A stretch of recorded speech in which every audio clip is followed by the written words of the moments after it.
Movie की शुरुआत होती है और हम मिलते हैं एक अमेरिकन मैन वॉल्टर मैकमिलन से। मैकमिलन पर इस वक्त 18 साल की एक लड़की रिश्वी के कत्ल का इल्जाम है और इसी कारणवश उसे अरेस्ट किया जा रहा है। उसे जो पुलिस ऑफिसर अरेस्ट करने के लिए आया है वो भी ब्लैक लोगों से बहुत नफरत करता है। मैकमिलन पुलिस को खुद को ले जाने से मना करता है क्योंकि उसने कुछ नहीं किया। वो पुलिसमैन को चेतावनी देते हुए कहता है, आपको पता है मैं बिल्कुल बेगुनाह हूँ और हर हाल में मैं ये साबित करके रहूंगा। एक दिन सत्य की ही जीत होगी और मैं बिल्कुल सच कह रहा हूँ। मैंने किसी को नहीं मारा, मेरा विश्वास करो। लेकिन यहाँ पर उसकी सुनने वाला कोई नहीं था। यहाँ तक कि कत्ल के इल्जाम में मैकमिलन को मौत की सजा सुनाई जाती है और ये सजा उससे कुछ सालों बाद होगी। तब तक उसे ट्रायल के लिए जेल में ही रहना पड़ेगा और आज मैकमिलन को जेल में बंद हुए पूरे के पूरे 2 साल बीत गए। और अब यहीं से स्टोरी दूसरी तरफ शिफ्ट होती है जहाँ पर हम एक ब्रायन नाम के आदमी से मिल पाते हैं। ब्रायन ने हार्वर्ड यूनिवर्सिटी से बिल्कुल अभी अपना ग्रेजुएशन कंप्लीट किया है और अब वो एक लॉयर बन चुका है। ब्रायन की सोच सभी से थोड़ा डिफरेंट है। दरअसल वो हमेशा से ऐसे लोगों के लिए वकील बनना चाहता था जो खुद की मदद नहीं कर सकते और लॉयर की फीस तक नहीं भर सकते। उसके मन में हमेशा से ही ऐसे लोगों के लिए कुछ करने की इच्छा थी और फाइनली आज वो दिन भी आ चुका था। वो निकल चुका था अपनी पहली मंजिल की तरफ। दरअसल ये उस समय की बात है जब काले और गोरे लोगों में भेद हुआ करता था। व्हाइट लोग हमेशा से ब्लैक लोगों को अपने नीचे समझते थे, लेकिन कहीं न कहीं ब्रायन के अंदर ये प्रथा खत्म करने की एक जिज्ञासा थी क्योंकि पहले कभी ब्रायन भी इस सिचुएशन का शिकार हुआ है। दरअसल ब्रायन भी एक ब्लैक मैन है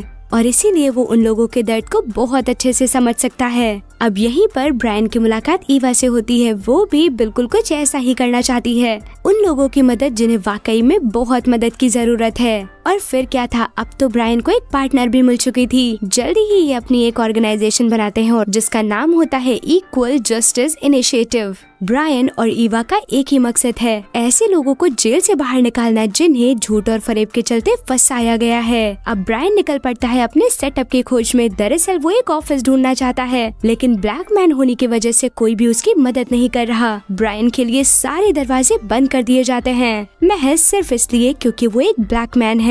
अब कोई रास्ता न देखकर ब्रायन इस ऑफिस की शुरुआत अपने घर से ही करता है और फाइनली अब वो उस जगह पहुंचता है जहां पर सारे कैदियों को रखा गया है। वो पुलिस वालों से डेथ रो में जाने की मांग करता है। डेथ रो दरअसल वो जगह है जहां पर उन कैदियों को रखा जाता है जिन्हें जल्द ही सजाए मौत होने वाली है। उसे परमिशन तो मिल जाती है, लेकिन चेकिंग के नाम पर उसके सारे कपड़े उतरवा दिए जाते हैं। ये उसके लिए कुछ नया नहीं था। दरअसल ऐसी चीजें उसने अपनी लाइफ में पहले कई बार फेस की हैं। अब धीरे धीरे करके ब्रायन अंदर पहुंचकर क्या देखता है कि कैदियों में सबसे ज्यादा संख्या ब्लैक मैन की है और अब उसकी पूछताछ शुरू होती है। और अब यहीं पर उसकी मुलाकात वॉल्टर मैकमिलन से होती है। पहले तो वो उसके केस को स्टडी करता है और फिर मैकमिलन से सच जानने की कोशिश करता है। दरअसल ब्रायन उसके केस को स्टडी करके हैरान है। उसके खिलाफ सिर्फ और सिर्फ 2 लोगों ने गवाही दी, एक तो वो जो खुद एक मुजरिम है और तो और 2 लोगों की गवाही के बिहाफ पे मौत की सजा। ये तो बिल्कुल इलीगल है और कोर्ट द्वारा कभी भी ऐसे किसी इंसान की गवाही को एक्सेप्ट नहीं किया जाता जो खुद एक मुजरिम हो। ब्रायन समझ चुका था कि मैकमिलन को जानबूझकर फंसाया गया है और जब वो उससे मिलने के लिए आया तो मैकमिलन भी उसे यही एडवाइस करता है कि वो इन सारी चीजों से दूर रहे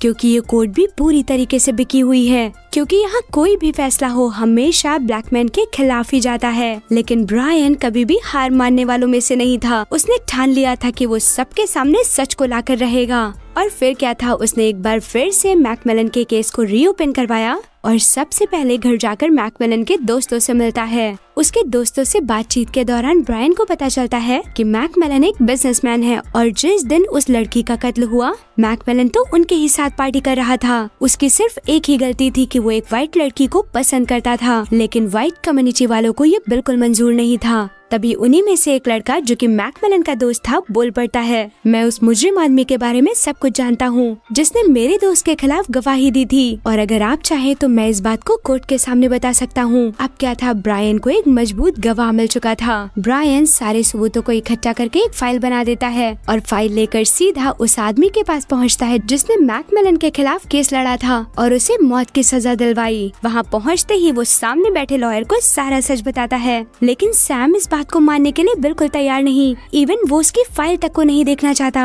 बस एक ही रट लगाया रहता है, मैकमिलन सजा का हकदार है और उसे ये मौत की सजा मिलकर रहेगी। और अब निराश होकर ब्रायन को वापस घर लौटना पड़ता है। वहाँ से आते वक्त जब वो एवा से मिलने के लिए जाता है तब एवा के फोन पे एक धमकी भरा कॉल आता है, तुम जल्द ही ब्रायन का साथ छोड़ दो वरना बहुत पछताओगी, क्योंकि अगर तुमने ऐसा नहीं किया तो तुम मारी जाओगी और ये फैसला तुम्हें अभी के अभी लेना होगा, क्योंकि हमने तुम्हारे घर के बाहर एक बॉम्ब प्लांट कर दिया है जिसका रिमोट हमारे कंट्रोल में है। तुम्हें किसी भी हाल में हमारी बात माननी ही होगी और फैसला अभी के अभी सुनाना होगा। इस बात को सुनकर ब्रायन और एवा दोनों घबरा जाते हैं। एवा इस बात की खबर तुरंत ही पुलिस ऑफिसर्स को देती है और दूसरे ही पल उसके घर में पुलिस फोर्स आ चुकी थी। लेकिन वहाँ सब कुछ नॉर्मल देखते ही पुलिस वहाँ से वापस चली जाती है। लेकिन किसी भी हाल में एवा ब्रायन का साथ नहीं छोड़ना चाहती, क्योंकि वो इस बात को अच्छे से जानती है कि दुनिया में ऐसे समाज सुधारक लाखों में एक होते हैं और अगर उसने इस वक्त ब्रायन का साथ छोड़ दिया तो ब्रायन की हिम्मत बिल्कुल टूट जाएगी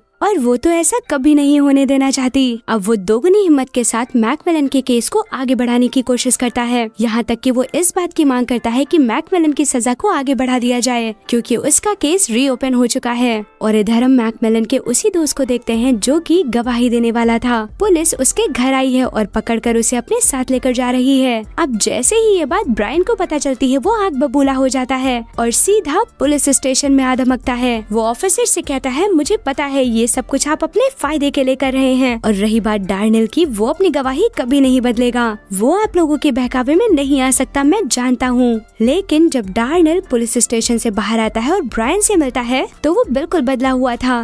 देखो दोस्त, मैं ये गवाही नहीं दे सकता, मुझे इन सब झंझटों में नहीं पड़ना। मैकमिलन तो वैसे भी मरने वाला है और मुझे किस बात की सजा मिल रही है, इसलिए तुम मुझे इन सारी चीजों से दूर रखो, मैं तुमसे रिक्वेस्ट करता हूँ। डार्नेल को ये सब कहते हुए ब्रायन बहुत ध्यान से देख रहा है। वो देख पा रहा है कि आखिर डार्नेल को कितना धमकाया गया है। वो बहुत डरा हुआ है। ब्रायन को इस बात का अफसोस है कि उसने अपने एक मजबूत गवाह को खो दिया। अब ब्रायन के पास कोर्ट का एक नोटिस आता है जहाँ पर उसे बताया जाता है कि अगर जल्दी ही उसे कोई पुख्ता सबूत नहीं मिला तो इस केस को बंद करना होगा। ब्रायन को जल्दी ही कुछ करना होगा, इसलिए वो सबसे पहले जेल में मौजूद उस मुजरिम गवाह से मिलने जाता है जिसने मैकमिलन के खिलाफ गवाही दी थी। ब्रायन उससे सच जानने की कोशिश करता है कि आखिर तुमने किसके कहने पर गवाही दी, लेकिन ये मुजरिम कुछ भी कहने से साफ इनकार कर देता है। एक एक कर सारी कड़ियां टूटती जा रही थी, लेकिन फिर भी ब्रायन ने हिम्मत नहीं हारी और दोगुनी ताकत से फिर से जांच शुरू कर दी। और फाइनली उसके हाथ लगी केस से रिलेटेड कुछ रिकॉर्डेड वीडियो। ये वीडियोस उसके बहुत काम आ सकती थी। दरअसल ये रिकॉर्डेड वीडियो उसी मुजरिम गवाह के थे जो पहले कभी डेथ रो का हिस्सा हुआ करता था। दरअसल एक वीडियो में उसने मैकमिलन को निर्दोष करार दिया है, वहीं दूसरी वीडियो में उसने मैकमिलन को दोषी ठहराया है। और अब ध्यान से सारी चीजों को समझने के बाद ब्रायन को पता चलता है कि ये मुजरिम पहले डेथ रो का हिस्सा था, लेकिन अब तो ये डेथ रो से बाहर हो चुका है, यानी कि इसे फांसी की कोई सजा नहीं होने वाली।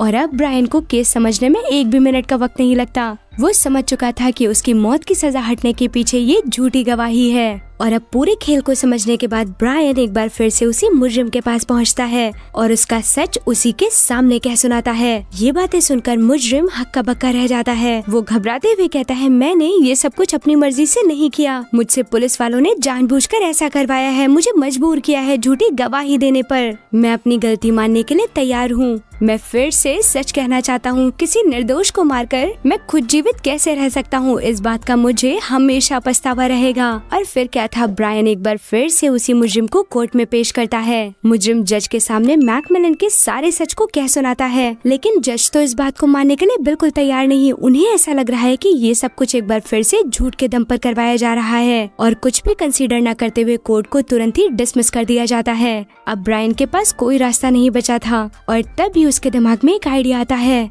क्योंकि वो किसी भी हाल में पीछे नहीं हटना चाहता। वो जानता है कि अगर उसने अपने कदम पीछे बढ़ाए तो उसके जानते हुए एक निर्दोष फांसी पर चढ़ जाएगा और इसीलिए वो एक टीवी शो में जाने का फैसला करता है जो कि सबसे बड़ा शो था। उस टीवी शो में पहुंचकर वो वॉल्टर मैकमिलन के पूरे केस को कह सुनाता है। आखिर सच क्या है वो ये पूरी दुनिया के सामने बताता है। ब्रायन कहता है मैकमिलन बिल्कुल बेगुनाह है, उसे पूरी तरीके से फंसाया गया है, यहाँ तक कि मौत तक पहुँचाया गया और उसका गुनाह सिर्फ इतना था कि वो एक व्हाइट लड़की को पसंद करता था। क्या एक ब्लैक मैन को फीलिंग्स तक का अधिकार नहीं? उसके सारे अधिकार उससे छीन लिए गए और तो और उसके केस को भी डिसमिस करा दिया गया। यहाँ तक कि वो सुप्रीम कोर्ट से अपील करता है कि उसके केस को एक बार फिर से रीओपन किया जाए और इसकी पूरी बात को कंसीडर किया जाए। और अब देखते ही देखते ये बात पूरी दुनिया में फैल चुकी थी। चारों तरफ बस इसी केस के चर्चे हो रहे थे और जल्दी ही मामले को संज्ञान में लेते हुए सुप्रीम कोर्ट ने केस को रीओपन करने का फैसला किया। यहाँ तक कि चारों तरफ मीडिया भी इस बात का दावा करने में लग जाती है कि रंग के आधार पर भेदभाव करना बिल्कुल गलत है और पुलिस प्रशासन के खिलाफ नारे लगने शुरू हो जाते हैं। अब जैसे ही ये बात लॉयर सैम को पता चलती है, वो तुरंत ही ब्रायन के पास आता है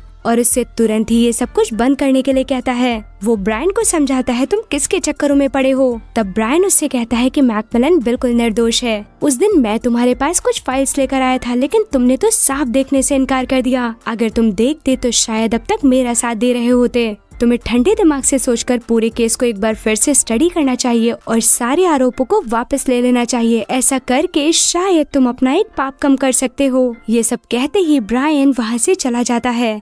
लेकिन इधर सैम के दिमाग में अब भी ब्रायन की बातें गूंज रही थी। वो उसकी बात को मानकर एक बार फिर से पूरी केस को डीपली स्टडी करता है और जल्द ही सैम को अपनी गलती का एहसास हो जाता है और अब वो ब्रायन के पास जाकर कहता है कि वो इस चीज में उसका साथ देगा। अब जल्द ही हियरिंग का दिन भी आ जाता है और इस वक्त वहाँ पर ब्रायन का साथ देने के लिए सैम भी मौजूद था। वो मैकमिलन पे लगाए गए सारे आरोपों को वापस ले लेता है और जज के सामने ये साबित करता है कि मैकमिलन बिल्कुल निर्दोष है। पूरा किस्सा साफ हो चुका था। वहीं पास में ही बैठा वॉल्टर मैकमिलन, जिसकी आंखों में आंसू थे, जिसे कुछ दिनों बाद फांसी पर चढ़ाया जाने वाला था। यहाँ तक कि उसने तो सारी उम्मीदें खो दी थी, लेकिन आज उसकी रिहाई हो रही है। उसे खुद भी इस बात पर विश्वास नहीं। वॉल्टर का इस बात पर यकीन कर पाना बहुत मुश्किल था कि आज भी दुनिया में इस तरह के लोग मौजूद हैं जो सच का साथ देने की हिम्मत रखते हैं। बाहर वॉल्टर का परिवार उसका बेसब्री से इंतजार कर रहा था। अब हमें दिखाया जाता है कि वॉल्टर सभी से विदा लेते हुए कोर्ट से बाहर आता है। आज वॉल्टर को नया जन्म मिला जिसकी उसने कल्पना तक ना की थी। और वहीं ब्रायन और एवा इस केस को जीतकर बहुत खुश थे।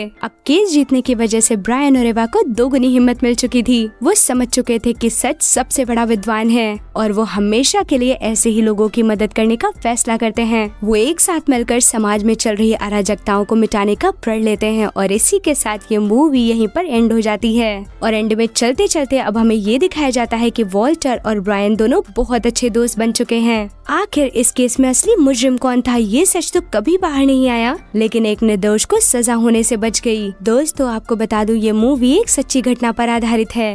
तो फ्रेंड्स, आपको ये मूवी कैसी लगी हमें कमेंट सेक्शन में जरूर बताएं। हमारे चैनल को लाइक करें, शेयर करें और सब्सक्राइब करना तो बिल्कुल ना भूलें। Thank you for watching the video.